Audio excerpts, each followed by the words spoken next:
মৰমৰ ষষ্ঠ মান শ্ৰেণীৰ ছাত্ৰ-ছাত্ৰীসকল তোমালোকৰ গুণোৎসৱ দ্বিতীয় পৰ্যায়ত 2025ত আহা প্ৰশ্নৰ আজি অংক আৰু বিজ্ঞানৰ প্ৰশ্নবোৰ আমি সমাধান কৰিম আৰু তোমালোকে যদি নতুনকৈ মোৰ চেনেলটোত আহিছা তেতিয়াহলে সাবস্ক্ৰাইব কৰি দিবা আৰু ভিডিওটো ভাল লাগিলে লাইক কৰি দিবা আৰু শেয়াৰ কৰি দিবা আৰু নটিফিকেশন বেলটো অল কৰি দিবা যাতে সকলোবোৰ ভিডিও তোমালোকে পাবলৈ সক্ষম হোৱা এটা 39 নম্বৰৰ প্ৰথমটো অংকত দিছিল 475932 আৰু 546279 ৰ শতকৰ নিকটতম স্থানলৈ যোগফল কিমান হ'ব তো গতিকে শতকৰ নিকটতম স্থান আমি এই বিষয়টো জানিব লাগিব যে শতকৰ নিকটতম স্থান মানে কি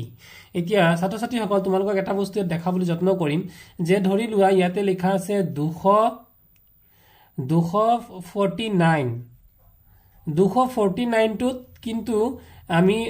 50 ক্ৰস কৰা নাই মনত ৰাখিবা যে 50 ৰ পৰা এই পাৰ নতুবা হিপাৰ 50 ৰ এই পাৰ নতুবা হিপাৰ গতিকে এতিয়া বৰ্তমানে 249 হৈ আছে গতিকে আমি নিকটতম যদি ইয়াত দুটা অপচন আছে এটা আছে 200 আৰু এটা আছে 300 গতিকে 200 আৰু 300 ৰ ভিতৰত আমি কোনটোক ধৰিম যেহেতু 49 অৰ্থাৎ 50 পোৱাগে নাই গতিকে আমি নিকটতম 100 হিচাপে আমি 200 কে ধৰিম গতিকে আমাৰ যদি এই ক্ষেত্ৰত 200 নিকটতম 100 হয় তেতিয়া হলে ইয়া দাগ মাৰি থোৱা যে 932 তো 32 মানে আছে 32 আৰু এই 50 ক্ৰস কৰা নাই গতিকে আমি 932 ৰ যদি নিকটতম 100 ধৰিব লাগে আমি 900 বুলি ধৰিম ঠিক তেনেকে ইয়াতে আছিল 279 মানে 279 আৰু 79 সংখ্যাটোত 50 ক্ৰস কৰি গৈছে গতিকে আমি 279 নধৰি পেলাই নিকটতম 100 ধৰিম আমি 300 গতিকে এতিয়া আমাৰ সংখ্যা দুটা সংখ্যা কি হ'ব এটা হ'ব 475900 আৰু এটা সংখ্যা হ'ব 546300 এই দুটা আমি যোগ কৰিব লাগে যদি যোগ কৰো 0093 12 2 উকলিলে 1 পাছে 6 6 12 2 উকলিলে 1 হাতে 8 4 12 2 উকলিলে 1 1 4 পাছে পাছে 10 গতিকে আমাৰ হৈছে এইটো অপচন গতিকে কাৰেক্ট আনসাৰটো হ'ব অপচন নম্বৰ সি তাৰপিছত 40 নম্বৰ অংকটো দিছিলে 11p = 132 এটা সমীকৰণ দিয়া আছে এই সমীকৰণটো p ৰ মান উলিয়াবলৈ দিছে অৰ্থাৎ এটা সমাধান বা সমাধান বুলিও কয় বা বীজ বুলি কয় গতিকে আমি ইয়াত যদি লিখো 11p = 132 তেতিয়া হলে p = কিমান হৈ যাব p = 132 ডিভাইডেড বাই 11 হ'ব গতিকে 11 ৰে আমি যদি হৰণ কৰো গতিকে 11 ৰে 13 কেবাৰ যাব 11 এগুণে 11 বাকি থাকি গল কিমান আছিল 13 কৰিলো 11 বাকি থাকিল 2 গতিকে এই 2 টো আমি কাষতে থকা 2 টোৰ লগত ধৰিম তে 2 * 2 হৈ যাব কিমান 22 11 ৰে কাটি দিলে 11 দুগুণে 22 গতিকে শুদ্ধ উত্তৰটো হ'ব 12 অপচন নম্বৰ বি তলৰ চিত্ৰটোত 41 নম্বৰ প্ৰশ্নটো কেইডাল ৰেখাখণ্ড আছে গতিকে ছাত্ৰ-ছাত্ৰীসকল ইয়াত কিছু ছাত্ৰ-ছাত্ৰী এটা ভুল কৰা দেখা গৈছে যে অপচন নম্বৰ সি টো কাৰেক্ট বুলি দিছে আসলতে ৰেখাখণ্ড বুলি ক'লে ইয়াতে আমি ইয়াত মই নামবোৰ মেনশন কৰি দিছো যে কেইটা ৰেখাখণ্ড ইয়াত হ'ব পাৰে গতিকে এটা হ'ব তোমালোকে মন কৰা এইটো এটা এবি এটা ৰেখাখণ্ড হ'ব নেক্সট হ'ব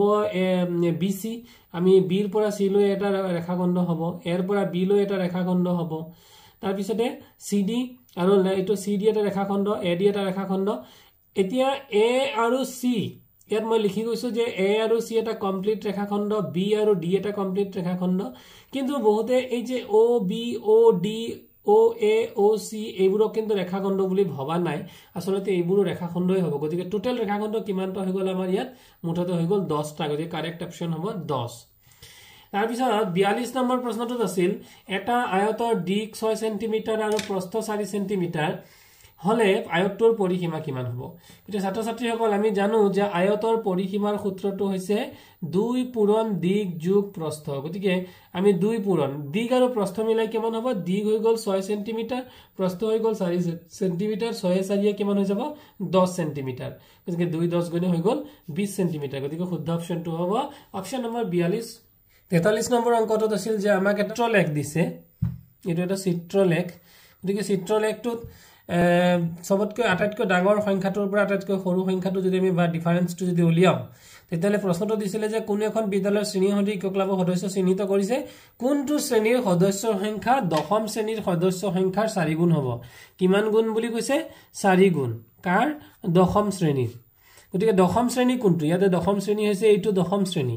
দশম শ্ৰেণী আছে কিমান 10 ইয়াৰ 4 গুণ কাট হ'ব যে 40 অৰ্থাৎ এইটো হ'ব আৰু 4 গুণ মানে এটা পুতলাৰ জায়গাত 4টা পুতলা দেখা দেখি কি 4 গুণ হ'বই আৰু ইয়াতে লিখিয়ে দিছে যে এটা পুতলা মানে 10 জন গতিকে আমাৰ অপচন নম্বৰটো কাৰেক্ট হ'ব যে কোনটো অপচন নম্বৰ যেটো নেকি আমাৰ এটো VI অৰ্থাৎ VI মানে এটো A নম্বৰত দিছে গতিকে এই অপচনটো কাৰেক্ট হ'ব 44 নম্বৰ প্ৰশ্নটো দিছিলে বানপানী দুৰ্দশাগ্ৰস্ত মানুহৰ বাবে ইহঁতৰ দলটোৱে 75 কিলোগ্ৰাম চাউল 52 কিলোগ্ৰাম 850 গ্ৰাম আলু আৰু ইমান কৰিলে তেওঁলোকৰ সংগ্ৰহ কৰা সামগ্ৰীৰ মুঠ গতিকে মুঠ মানে আমি জানো যে মুঠ মানে হৈছে যোগ এটা এটা কথা মন কৰিব লাগিব যে 75 কিলোগ্ৰাম বুলি দিছে লগতে কিন্তু কোনো গ্ৰাম দিয়া নাই কিন্তু এইটো ক্ষেত্ৰত মন কৰা যে 52 কিলোগ্ৰাম দি পেলাই 750 গ্ৰাম 750 বুলি ক'লে একক দশক শতক তিনটা সংখ্যা গতিকে দশমিকৰ পিছত প্ৰথমটোৰ ক্ষেত্ৰত 75 কিলোগ্ৰাম বুলি ক'লে তাত যেহেতু কোনো গ্ৰামৰ কোনো অপচন দিয়া নাই গতিকে আমি দশমিক দি পেলাই একক দশক শতক তিনটা সংখ্যা পাতি ল'ব লাগিব সেকেন্ডত আছিল 52 আৰু 750 গতিকে 52.750 অৰ্থাৎ কিলোগ্ৰামটো দশমিকৰ আগত আৰু দশমিকৰ পিছত আমি লিখিলো তাৰ পিছত আছে 25 কিলোগ্ৰাম 25 লিখিলো আৰু 500 গ্ৰাম গতিকে এই গোটা যোগ যদি কৰো 0 এটো আমি পাই গলো 0 5 7 পাছে 12 2 উকলিলে 1 উকলা 1 2 3 3 পাছে 8 পাছে 13 3 উকলিলে 1 উকলা 1 2 3 3 পাছে 8 হাতে 15 গতিকে অপচন নম্বৰ কাৰেক্ট অপচন 153.250 অৰ্থাৎ 153 কিলোগ্ৰাম আৰ 250 গ্ৰাম গতিকে অপচন নম্বৰ এ টু কাৰেক্ট আনসাৰ হ'ব 45 নম্বৰ অঙ্কটো তলৰ কোনটো যুগ্ম সংখ্যা মানে হৈছে জুৰিয়া মনত আমি জানো আৰু যি সকলে নাজানে মনত ৰাখিবা জুৰিয়া সংখ্যা জুৰিয়া ও জুৰা সংখ্যা বা 2 ৰে বিভাজ্য বা যেটো নেকি 2 ৰে হৰণ যায় গতিকে ইয়াতে আমি এটা কথা মন কৰা গুটেই কিটাতে আমি এটো ইয়াত শেষত কিমান আছে 2 ইয়াত শেষত 1 শেষত 3 4 গুণ 12 1 13 হ'ব গতিকে 13 এটা বেজুৰিয়া সংখ্যা এটো এটা বেজুৰিয়া সংখ্যা হ'ব এটো বেজুৰিয়া হ'ব জুৰিয়া সংখ্যা হ'ব b টু গতিকে কাৰেক্ট অপচন হ'ব b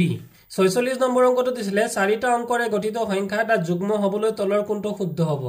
মৰমৰ ছাত্ৰ ছাত্ৰী সকল যুগ্ম মানে হ'ল যি সংখ্যা 2 ৰে হৰণ যায় আৰু 2 ৰে হৰণ যাবলৈ হলে এককৰ ঘৰটোত এককত থাকিবলৈ কি লাগিব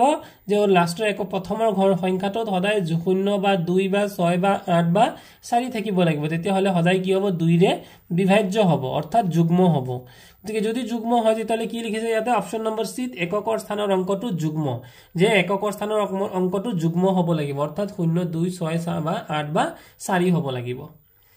তাৰপিছত 47 নম্বৰ অংকটো দিছিলে যে -61 আৰু +60 যোগ কৰিলে কিমান হ'ব গতিকে আমি এটা কথা জানো যে এটা মাইনাস এটা প্লাসত সদায় आंसर 0 হয় অৰ্থাৎ ধৰি লোৱা ইয়াতে মাইনাস এ আৰু প্লাস এ এই দুটাৰ आंसर কটাকটি হৈ পেলে आंसरটো কিমান হ'ব 0 হ'ব কিন্তু ইয়াতে সমান সমান থাকিলেহে হ'ব কিন্তু ইয়াতে যেটো -61 এটা ডাঙৰ আৰু এটা সৰু গতিকে 61 ৰ পৰা 60 গুছি গলে কিমান থাকিব 1 আৰু ডাঙৰ সংখ্যা কোনটো -61 টো গতিকে আমি সদায় মাইনাস চিনটোৱে বহাব লাগিব গতিকে শুদ্ধ অপচনটো হ'ব -1 ডি নম্বৰ অপচনটো তাৰ পিছত লিখিছে অধ ক্ৰমত থকা হাজুন কোনটো অধ মানে কি অধ মানে ক্ৰমশ সৰু অধ মানে ক্ৰমশ সৰু লৈ যাব যেনে ধৰিলো এটা অধক্ৰম যদি মই লিখো 4 3 2 1 ক্ৰমশ সৰু হৈছে না নাই তো হৈছে অধক্ৰম এটো হৈ গৈছে অধক্ৰম গতিকে আমি এটা কথা মনত ৰাখিব লাগিব যে যেনেকে 4 আৰু যদি -4 দুটা সংখ্যা আমি কম্পেয়াৰ কৰো ইয়াতে 4 লিখিছো এটা +4 বা 4 আৰু এটা -4 কোনটো ডাঙৰ কোনটো সৰু মনত ৰাখিবা সমান সমান যদি সংখ্যা হয় মাইনাসত থকা সংখ্যাটো সদায় সৰু হয় গতিকে -4 এইটো সদায় সৰু অৰ্থাৎ এতিয়া যদি -2 দিও আৰু -4 দিও তেতিয়া হলে কোনটো ডাঙৰ কোনটো সৰু আমি দেখাক কবলে গলে 4 এটা ডাঙৰ সংখ্যা 2 এটা সৰু সংখ্যা বা সৰু অংক গতিকে আমি কি কৰিম 4 টো নিয়মতে ডাঙৰ বুলি কবলে কিন্তু যেতিয়াই মাইনাস হৈ যাব তাৰ উল্টা হৈ যাব গতিকে -2 টো ডাঙৰ সংখ্যা আৰু -4 টো সৰু সংখ্যা গতিকে এই যেটো প্ৰশ্ন অপচন গতিকে অপচন নম্বৰ বি তোমালোকে মন কৰা -2 তকৈ সৰু কোনটো হ'ব -4 -2 তকৈ সৰু কোনটো হ'ব -6 তকৈ সৰু কোনটো হ'ব -8 গতিকে শুদ্ধ অপচনটো হ'ব এটো অৰ্থাৎ অপচন নম্বৰ বি তাৰ পিছত দিছে এইটো সহজ অংক যে টোটাল কিমানটা ঘৰ আছে ইফালে 1 2 3 4 ইফালে কিমানটা আছে 1 2 3 4 গতিকে 4 4 গুণে মুঠতে কেইটা ঘৰ আছে মুঠতে আছে 16টা ঘৰ তাৰে ৰং কেইটা ঘৰত কৰা আছে আমি চাই ললে হল 4টা 3টা 7টা ঘৰত ৰং কৰা হৈছে অপচন নম্বৰ সি কাৰেক্ট হ'ব 4.507 ৰ বিস্তৃত ৰূপ কোনটো বিস্তৃত ৰূপ মনত ৰাখিবা ছাত্ৰ ছাত্ৰী সকল যে দশমিকৰ এঘৰ পাছত কি বুলি কলো দশমিকৰ এঘৰ পাছত যদি থাকে কোনো সংখ্যা তাক কোৱা হ'ব দশমাংশ সেই স্থানটোক কোৱা হ'ব দশমাংশ আৰু লিখা হ'ব 10/1 ঠিক তেনেকৈ দশমিকৰ যদি দুঘৰ পাছত থাকে দুঘৰ পাছত থাকিলে তাক কোৱা হ'ব শতাংশ আৰু তিনি ঘৰ পাছত থাকিলে তাক কোৱা হ'ব সহস্ৰাংশ আৰু শতাংশ হলে দুঘৰ পিছত থাকিলে শতাংশ হলে কেনেদৰে লিখিব 100/1 আৰু সহস্ৰাংশটো কেনেকৈ লিখিব লাগে 1000/1 এতিয়া ওপৰৰ ইয়াত অংকটোত মন কৰা 4.507 গতিকে 5টো দশমিকৰ এঘৰ পিছত আছে গতিকে এটো আমি জেনেকে যদি ইয়াত 1 থকা হলে আমি লিখিলো হয় 10/1 কিন্তু ইয়াক লিখিম আমি 10/5 প্ৰথমটো শুদ্ধ অপচনটো হ'ব 10/5 আৰু শূন্যটোৰ কোনো স্থান আমি ইয়াত দিয়া নাই এটো হ'ব গৈ বলে আমাৰ ইফালে দশমাংশ শূন্যটো হৈ যাব শতাংশ আৰু 7টো হৈ যাব সহস্ৰাংশ আৰু সহস্ৰ মানে 1000 আৰু গতিকে 1000/1 থাকা হয় 1000/1 হলহেতেন যেহেতু ইয়াত 7 আছে 1000/7 হ'ব গতিকে শুদ্ধ অপচনটো হ'ব ডি 51 নম্বৰ প্ৰশ্নটো তলৰ চিত্ৰটো বীজগণিতত কি ধৰণে প্ৰকাশ কৰিব পাৰি অৰ্থাৎ এলজেব্ৰাত কি হ'ব p + p তিনটা p যদি আমি যোগ কৰি দিও হৈ যাব 3p 5 * e 5 ৰ লগত যদি e পূৰণ কৰো 5e হ'ব আৰু 4 ৰ লগত s পূৰণ কৰি দিলে হৈ যাব 4s গতিকে আমাৰ শুদ্ধ অপচনটো হ'ব অপচন নম্বৰ a এবাৰ 52 নম্বৰ প্ৰশ্নটোত বহুতে কিন্তু ভুল কৰা দেখা গৈছে কিছুমান ইয়াত ছাত্ৰ মন কৰা কিছু ছাত্ৰ ছাত্ৰী ইয়াতে সি অপশনটোত টিক মাৰ্ক দিছে এটো পৰ্যায় 2 গতিকে সি টো শুদ্ধ অপশন নহব কাৰণ ইয়াতে মই দেখুৱাই দিছো যে এৰ তোমালোকে এইটোটা চিত্ৰটোত মন কৰা এটো বা এটো কিছুমান কি বুলি কয় লেটাৰ দিয়া আছে আৰু এই লেটাৰ বিলাকত কিমান ডট দিয়া আছে আমি যদি এটা ৰেখা হিচাপে ধৰো গতিকে এ বি এডাল ৰেখা হ'ব ইফালে বি সি এডাল ৰেখা হ'ব সি ডি এডাল ৰেখা হ'ব আৰু ঠিক তেনেকৈ বি আৰু ডি গতিকে বি ৰ পৰা ডি লৈও কিন্তু এটা ৰেখা হ'ব গতিকে বি ডি এটা হ'ব আকৌ এ ৰ পৰা সি লৈ এটা ৰেখা হ'ব এ সি হ'ব আৰু কমপ্লিট এ ৰ পৰা এনেকৈ মাজেদি আমি টানো এ ৰ পৰা ডি লৈ এটা ৰেখা হ'ব গতিকে কেইটা হলে গেল দিয়া এটা দুটা তিনটা চাৰিটা পাঁচটা ছটা মুঠ হৈ গল কেইটা ছটা কিন্তু ইয়াত কোনোবা অপচন দিছিলে সি শুদ্ধ হোৱা নাই অপচন নম্বৰ বি টো কাৰেক্ট হ'ব এবাৰ 53 নম্বৰ অংকটোত আছিল তলৰ কোনটোৱে এটা ত্ৰিভুজৰ তিনটা কোণৰ যোগ বুজায় গতিকে আমি ছাত্ৰ ছাত্ৰীসকল জানো ইয়াতে দাগ মাৰি মই লিখিও দিছো যে ত্ৰিভুজৰ তিনটা কোণৰ সমষ্টি সদায় কিমান 180 ডিগ্ৰী গতিকে ইয়াতে যেহেতু এ নম্বৰ অপচনটোত 90 45 আৰু 45 আছে গতিকে 45 45 90 90 আৰু 90 হৈ গল 180 গতিকে অপচন নম্বৰ এ টোৱে কাৰেক্ট হ'ব 54 নম্বৰ প্ৰশ্নটোত এটা ত্ৰিভুজত সৰ্বাধিক কেইডাল উন্নতি থাকে সৰ্বাধিক উন্নতি মই চিত্ৰটোত আসলতে আঁকি দিছো তোমালোকে মাজত চোৱা প্ৰতিটো শীৰ্ষ বিন্দুৰ পৰা এডাল এডাল গৈ ৰেখা মই টানিছো আৰু মুঠ তিনটা হ'ব গতিকে অপচন নম্বৰ সি টো কাৰেক্ট হ'ব কিন্তু কোনোবা ইয়াতে এ টো কাৰেক্ট দিছে এ টো কাৰেক্ট নহব তাৰ পিছতে 55 নম্বৰ অংকটোত এটা সামন্তৰিকৰ আটাইকেইটা বাহু সমান বুলি কৈছে আৰু কোন কেইটা কিন্তু সমান নহয় বুলি কৈছে তাহলে সামন্তৰিকটোৰ নাম কি কোন কেইটা সমান নহয় কিন্তু আটাইকেইটা বাহু সমান হলে কোন সমান নহলে তেনে মন কৰা এইটো কোণৰ লগত এই কোণটো কিন্তু সমান নহয় এইটো সৰু আৰু এইটো ডাঙৰ গতিকে এই ডাঙৰটোত মই কালাৰ কৰি দিছো গতিকে এইটো ডাঙৰ কোণ যেহেতু সমান নহল এইটো এটা ৰম্বস নেকি ৰম্বসৰ কি হয় ৰম্বাসৰ বাহু কেইডাল সমান কিন্তু কোণ সমান নহয় গতিকে শুদ্ধ অপচনটো হ'ব ৰম্বাস যিয়ে ট্ৰেপেজিয়াম বুলি দিছে ভুল হৈছে তাৰ পিছত 56 নম্বৰ অংকটোত কোনো এটা চতুৰ্ভুজৰ এজোৰ বিপৰীত বাহু সমান্তৰাল আমি সকলোৱে জানো ট্ৰেপেজিয়ামৰ এজোৰ বিপৰীত বাহু সমান্তৰাল আৰু সমান্তৰাল মানে মই চিত্ৰত দেখুৱাবলৈ যত্ন কৰিছো যে ইয়াতে এইডাল ৰেখা এই ৰেখাডালৰ একে ডাইৰেকচনত গৈছে ধৰি লোৱা ছাত্ৰীসকল যেতিয়া ৰেল লাইনৰ দুটা ৰাস্তা ৰেল লাইন সিধা সিধিকে যদি দুটা ৰেল লাইন যায় ইটো আৰু হিটোৰ ডাইৰেকচনটো সদায় একে হয় গতিকে হেতু ক্ষেত্ৰত আমি কি বুলি ক'ব পাৰিম সমান্তৰাল বুলি ক'ব পাৰিম আৰু সিধা হ'ব লাগিব কিন্তু যদি কোনো এডাল ৰেখা এনেকে আহিছে আৰু কোনো এডাল ৰেখা যদি এনেকে যায় এই দুটা সমান হলেও কিন্তু সমান্তৰাল নহয় অৰ্থাৎ ডাইৰেকচন সমানৰ ৰেখা দুডাল সমান নহলেও ডাইৰেকচনটো মানে একে দিশত হ'ব লাগিব তাৰ পিছত আছিল 57 নম্বৰ প্ৰশ্নটো এখন আয়তাকাৰ খেতি পথাৰৰ পৰিসীমা গতিকে পৰিসীমা দিয়া আছে কিমান 140 মিটাৰ আৰু দিক দিয়া আছে দিক কিমান দিয়া আছে 40 মিটাৰ তেতিয়া হলে প্ৰস্থ কিমান আমাক উলিয়াবলৈ দিছিলে প্ৰস্থ গতিকে আমি জানোই যে আয়তৰ পৰিসীমা মানে কিমান আয়তৰ পৰিসীমাৰ সূত্ৰটো হল 2 পূৰণ দিক যোগ প্ৰস্থ গতিকে পৰিসীমাৰ ঠাইত যেহেতু আমাক পৰিসীমা 140 দিয়া আছে 140 আমি বহুৱাই দিলো 2 দিক যোগ প্ৰস্থ দিক হৈছে 40 প্ৰস্থ আমি নাজানো এবাৰ কি কৰিম এবাৰ 2 টো চোৱা এই 2 টো সমান চিহ্নৰ সোঁফালে আছে অৰ্থাৎ ইয়াৰ লগত কি হৈ আছে পূৰণ এইফালে যদি লৈ আহো হৈ যাব হৰণ হৈ গল 140 ডিভাইডেড বাই 2 আৰু ইফালে কি থাকি যাব ইফালে 40 প্লাস প্ৰস্থ এটো ইফালে থাকি যাব তো এতিয়া কি হ'ব এবাৰ যদি আমি 2 ৰে 140 কাটো গতিকে 2 ৰে প্ৰথমে কাক কাটিম 7ক 14 কাটিম 2 7 গুণে 14 গতিকে আমাৰ আহি গল 7 আৰু 0 টো লগত আহি যাব অৰ্থাৎ 70 আৰু এই যে 42 সমান চিহ্নৰ সোঁফালে আছিল 40 যদি এইফালে লৈ আহো সমান চিহ্নৰ বাওঁফালে আনো তেতিয়ালে হৈ যাব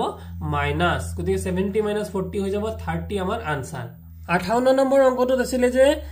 এটা সপ্তাহত বিদ্যালয়ৰ পুথিভঁৰালৰ পৰা ছাত্ৰ-ছাত্ৰীয়ে সংগ্ৰহ কৰা কিতাপৰ সংখ্যা তলৰ দণ্ডচিত্ৰই সূচাইছে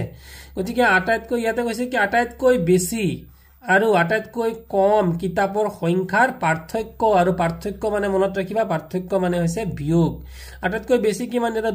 দাগ দি দিছো মই ডট ডট লাইন দিছো তাতে দেখা আটাইতকৈ বেছিটো হৈছে 14 আৰু আটাইতকৈ কমটো কিমান আটাইতকৈ কমটো যদি তোমালোকে মন কৰা আটাইতকৈ কমটো হৈছে 4 গতিকে 14 ৰ পৰা 4 হৈ গ'ল মাইনাস পাৰ্থক্য মানে বিয়োগ গতিকে মাইনাস কৰিম বা বিয়োগ কৰিলে আনসাৰটো হ'ব 14 পৰা 4 গলে 10 গতিকে কাৰেক্ট অপচনটো 10 ছাত্ৰীসকল এইবাৰ আমি বিজ্ঞানৰ প্ৰশ্নলৈ আহিম আৰু বিজ্ঞানৰ প্ৰশ্নটোত মোক আসলতে বিভিন্নজনে কমেন্টত প্ৰশ্ন কৰি সুধিছিলে যে স্যাৰ গুণোৎসৱ পৰ্যায় 1 ৰ লগত বা পৰ্যায় 2 ৰ মিল হ'ব নেকি আসলতে ডাইৰেক্ট তো নিমিলে কিন্তু ইনডাইৰেক্টলি একেটা পাঠৰে আৰু একেটা কোৱেশ্চনৰ ৰিলেটেড আহে তাৰ উদাহৰণ হিচাপে মই 60 নম্বৰ প্ৰশ্নটো দেখুৱাইছো আপোনালোকে চাওক যে 60 নম্বৰ প্ৰশ্নটোত কি আছিল তলৰ চিত্ৰৰ পৰা x অংশটো চিনাক্ত কৰা এইটো ইয়াত x উলিয়াবলৈ দিছে এই চিত্ৰ এই ঠাইডোখৰৰ নাম লিখিবলৈ দিছে কিন্তু গুণোৎসৱ পৰ্যায়ত একত ওপৰৰ অংশটো আহিছিল কি জানিবা গুণোৎসৱ তৃতীয় পৰ্যায় তেতিয়ালে আহিব পাৰে এই তলৰ অংশটো মনত ৰাখিবা হয়তো তলৰ অংশটোৰ নাম আহিব পাৰে গতিকে ইয়াতে ডিম্বক কোনটো হ'ব গৰ্ভাশয় কোনটো হ'ব গৰ্ভদণ্ড কোনটো হ'ব গতিকে ছাত্ৰ-ছাত্ৰীসকলে যদি এই বস্তুটো ভালকৈ মন কৰে ইয়াৰ পৰা এটা প্ৰশ্ন আহিছে আৰু এইটো ওপৰটো হ'ব গৰ্ভমুণ্ড কিন্তু আমাক ইয়াতে x বুলিলে মাজৰ অংশটো দেখুৱাইছে আৰু মাজৰ অংশটো হ'ব একচুয়ালি গৰ্ভাশয় 60 নম্বৰ প্ৰশ্নটোত যে কপাহ পাট উন তলৰ কোনটো শ্ৰেণীৰ অন্তৰ্গত প্ৰশ্নটো দিছিল যে কপাহ পাট আৰু উন ছাত্ৰ-ছাত্ৰীসকল কপাহ আৰু পাট যদি আমি ধৰো কপাহ আৰু পাট তেতিয়া কিন্তু হ'ব উদ্ভিদজাত উনটো হ'ব আকৌ প্ৰাণীজাত গতিকে কিছুমানে ইয়াতে অপচন দিছিল উদ্ভিদজাত বুলি শুদ্ধ চিন দিছিল কিন্তু উদ্ভিদজাত আহটো শুদ্ধ নহব কাৰণ উনটোতো উদ্ভিদজাত নহয় গতিকে আকৌ যদি উদ্ভিদজাত বুলি আমি প্ৰাণীজাতটোক টিক মাৰো তেতিয়ালে কপাহ আৰু পাটটো প্ৰাণীজাত নহয় এই তিনিওটাতে হলে কিহত পৰিব কপাহ পাট আৰু উন তিনিওটা পৰিব প্ৰাকৃতিক আহত গতিকে শুদ্ধ অপচনটো হ'ব অপচন নম্বৰ সি এবাৰ 61 নম্বৰ প্ৰশ্নটো তলৰ কোনটো শুদ্ধ জোড়া গতিকে প্ৰথমতে এই প্ৰশ্নটো অলপ গুণোৎসৱৰ প্ৰশ্নবিলাক আসলে অলপ কনফিউজ কৰে গতিকে গাজৰ আৰু ডালে ছাত্ৰ-ছাত্ৰী কি বুজি পাব গাজৰ ডাল এটো কি মানে আসলতে গাজৰ আমি যে খাও এটা উদ্ভিদৰ কোনটো অংশ গাজৰটো আসলতে শিপা বন্ধাকবিটো কোনটো অংশ বন্ধাকবিটো হৈছে পাত পালেং শাক কোনটো অংশ পালেং শাক হৈছে পাত ইয়াত বীজ বুলি দিছে এগুলা শুদ্ধ নহয় কিন্তু বিলাহীটো কোনটো অংশ বিলাহীটো হ'ব ফল গতিকে এটোই শুদ্ধ উত্তৰ আমাৰ হ'ব 61 নম্বৰটো 62 নম্বৰ প্ৰশ্ন তলৰ কোনটো গুট মাংসভোজী প্ৰাণীৰ অন্তৰ্গত গতিকে ইয়াতে মাংসভোজী প্ৰাণীৰ গুট এটা বাছিবলৈ দিছে ছাত্ৰ-ছাত্ৰীসকল মাংসভোজী প্ৰাণীৰ গুটটো হ'ব সিংহ ঘৰিয়াল আৰু নাহৰফুটুকী বাঘ এই তিনিওটা কিন্তু মাংস ভক্ষণ কৰে শুদ্ধ অপচনটো হ'ব অপচন নম্বৰ এ তলৰ কোনটো ৰন্ধা পাত্ৰ তো গতিকে ৰন্ধা কি পদাৰ্থ ৰন্ধা পাত্ৰৰ বাবে সৰ্বোত্তম গতিকে আমি সকলোৱে জানো আমি এলুমিনিয়ামৰ বস্তু ব্যৱহাৰ কৰো শুদ্ধ অপচনটো হ'ব এলুমিনিয়াম তাৰপিছত মমবাতি গলা কাৰ্য কোন প্ৰকাৰৰ পৰিৱৰ্তন ছাত্ৰ-ছাত্ৰীসকল গুণোৎসৱ একটো অৰ্থাৎ পৰ্যায় একটো সেম এনেকুৱা এটা প্ৰশ্ন আহিছিলে গতিকে প্ৰশ্নটো আহিছিলে ইয়াত আসলে কিছু লোকে ৰাসায়নিক পৰিৱৰ্তন বুলি দাগ মাৰিছে আসলতে এটো হ'ব এটা বিপৰীতমুখী পৰিৱৰ্তন কেনেকুৱা মমবাতি গলা মমবাতিডাল এডাল যদি এটা মমবাতি হয় প্ৰথমতে মমবাতিটো কি হৈ যাব গলি গল এই গলা মমবাতি আকৌ গুট মাৰি যাব না নাই গতিকে আলটিমেটলি এটো আকৌ মমবাতিয়ে হৈ গল প্ৰথমতে গলিল আকৌ আমি ঘূৰাই পেলাই মমবাতি পাইছো গতিকে প্ৰথমতে এটো চোৱা এইটো ইয়াৰ পৰা গোটা মমবাতিৰ পৰা ইয়াতে গলিল গলাৰ পৰা আকৌ গৈ পেলাই কি হৈ যাব এইখন গলাৰ পৰা আকৌ আহি পেলাই কিন্তু এটা গুট মাৰি যাব গতিকে এটো এটা কি বিপৰীতমুখী পৰিৱৰ্তন আৰু বিপৰীতমুখী পৰিৱৰ্তনক এনে ধৰণেৰে সিম্বলাইজ কৰা হয় ইংৰাজীত কোৱা হয় ৰিভাৰ্সিবল ৰিঅ্যাকশন তাৰ পিছত আহিছিলে প্ৰশ্ন নং 65 যে 50 সেন্টিমিটাৰত কিমান মিটাৰ গতিকে ছাত্ৰ ছাত্ৰীসকলে ইয়াত এটা গণ্ডগোল কৰা দেখা যায় আৰু যিসকল গাৰ্জেন বা অভিভাৱকে মোৰ ভিডিওটো চাই আছে তেওঁলোকৰ অৰ্থেও কৈছো আপোনালোকে শিশুসকলক এনে ধৰণে সহায় কৰিব যে